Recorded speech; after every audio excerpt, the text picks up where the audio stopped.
Μου σου πούμε, Κύριε Ιησού Χριστέ, ελέησόν με, Παναγία Θεοτό και βοήθησε. Αυτά τα δύο, με αυτά μπορεί να σωθείς πέρα για πέρα.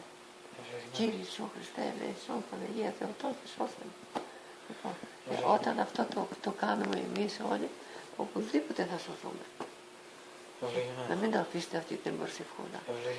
Είναι απολύτια, αλλά το έκανε έτσι ο Χριστός, γιατί τώρα δεν μπορούμε να σηκώσουμε εμείς πολλά πράγματα σαν τους παλιούς.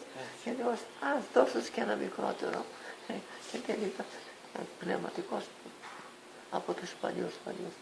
Λοιπόν, και ήρθε σε επαφή με το Θεό. Και του λέει, συγχώρεσέ με, μεγαλειότατε Θεότε, σε παρακαλώ.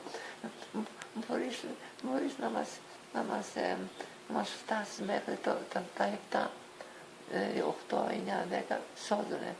Πρώτα ήταν για κόλαση. Λοιπόν, και έκανε αυτό. Λοιπόν, μπορώ να σωθούμε. Ναι, κάνει όχι. Είσαι. Μπορώ να πω και κάτι άλλο. Πες. Μπορείς να το κάνεις 5. Το 5, το 4, το 4 στο 3, όταν στο 3 δεν απάντησε ο Χριστός. Τον άφησε εκεί. Και κατέβηκε τόσο στο 3. Στο 3. Λοιπόν, ήταν ένας πολύ ενάρετος άνθρωπος. Αυτοί οι παλιοί που κάνανε αυτές όλα. Λοιπόν, και ο Κύριος κατέβαινε.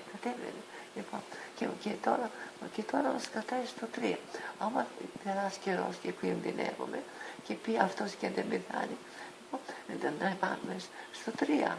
Ναι, στο 2. Και έτσι να μας βάλει όλους μέσα. Τώρα καταλήξαμε σε αυτή την προσευχούλα που σας είπα τώρα. Αυτό δεν έχουμε άλλα και μεγαλύτερα να προσφέρουμε, που δεν έχετε τίποτα πάνω σας. Πρέπει να ταπεινωθούμε, να μελετάμε, να προσευχόμαστε ότι με το παραμικρό Κύριε Ιησού Χριστέ, ελέησόν με, Κύριε Ιησού, Παναγία Θεοτό και βοήθαμε. Και βοήθαμε να κοιμάσαι και άμα ξυπνήσει, Κύριε Ιησού Χριστέ, Κύριε Ιησού, και στον δρόμο και όπου όλη την ευχή, λοιπόν, αυτή η προσευχή θα γίνεται θυσία σωτηρίας.